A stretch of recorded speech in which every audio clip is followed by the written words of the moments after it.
pourquoi nous avons choisi avec Sylvie Adiga de vous parler de cet homme-là, de ce génie? C'est parce qu'il s'est éteint il y a 50 ans et cette occasion, pour un petit peu mieux comprendre l'homme qui a révolutionné l'habitat moderne, on vous propose une petite visite. Alors de quoi la visite? C'est vrai que 50 ans c'est l'anniversaire de la disparition de Monsieur Jeanneret, dit Le Corbusier, vous le disiez.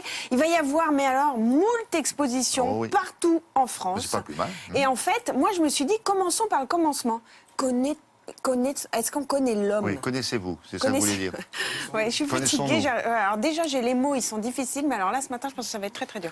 Bah, donc, connaissons-nous l'homme? Eh ben non. Alors, autant aller chez lui. Et ce monsieur, il a habité à partir de 1931 dans un appartement qu'il avait construit. Il avait construit l'immeuble avec son cousin Pierre Jeanneret, dans le 16e arrondissement à Paris. Oui. Et là, c'est là qu'on voit que, il testait en live tout ce qu'il prenait, toutes ses idées, toutes ses théories sur l'architecture. Alors, c'était spartiate, c'était simple, mais en même temps hyper lumineux, une vue incroyable. Et là, il y avait aussi son atelier. Parce que ce qu'on ne sait pas, c'est que Le Corbusier était un artiste protéiforme, à la fois sculpteur, à la fois peintre, à la fois architecte.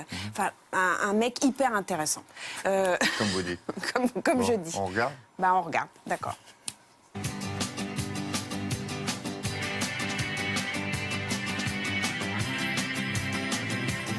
Le Corbusier, à l'origine, n'était pas destiné à faire une carrière d'architecte. Il avait appris le dessin à l'école d'art de la Chaux-de-Fonds. Mais très tôt, il s'est orienté vers l'architecture.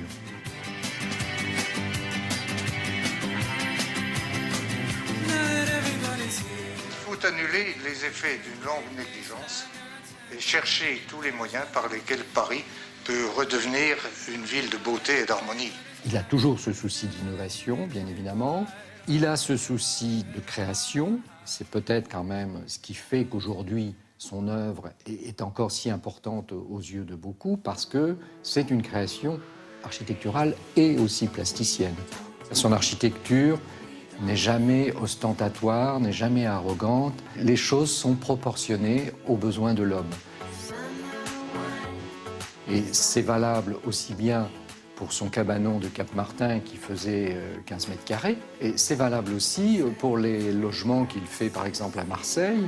On retrouve effectivement dans la plupart de ces bâtiments ces espaces dits fonctionnels dans lesquels la circulation est facile.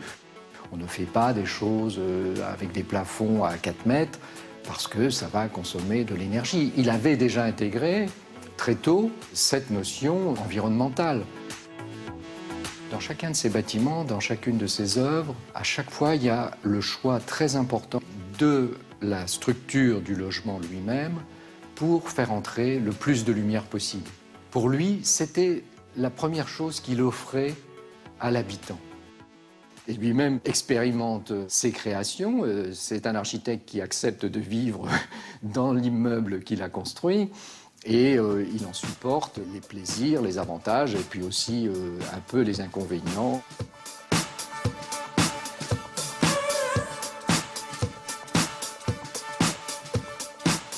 Globalement, il y a cette dimension humaine, humaniste. C'est-à-dire, il ne crée pas pour créer simplement, même pour faire des objets plastiques beaux, il a ce souci de celui qui va vivre dans sa création.